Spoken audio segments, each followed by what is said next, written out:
Trump appoints admitted racist bigot to State Department. Let's be clear, we are all individuals. Your racial or ethnic identity have nothing to do with you as a person, and anyone claiming otherwise is a racist bigot. If someone in a position of authority expresses prejudice for or against a specific racial group, they are by definition a racist, as they are using race or ethnicity as a shortcut, a low-effort method of thinking that allows them to form a judgment about others without actually treating or knowing them as an individual. Having said that, those of you who have been paying attention to Trump's new administration will not be too surprised to hear Trump has appointed an openly racist individual, Darren Beattie, to a key post in the State Department. Posting on his personal social media, Darren has said, quote, "Competent white men must be in charge if you want things to work." Making such an assertion in the workplace would usually be grounds for termination on the basis of prejudice and discrimination, but in the new Trump administration, it seemed as business as usual.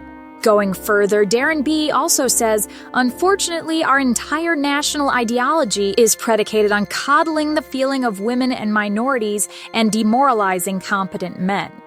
This is again a very bold and racist stance to take. It's also quite sexist.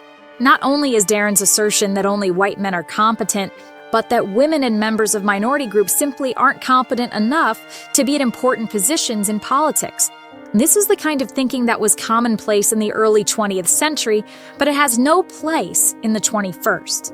The United States is the most diverse and successful nation on the planet, and part of our core principles as a nation is that those two qualities, diversity and success, go hand in hand. Diversity is a strength to be celebrated, not derided.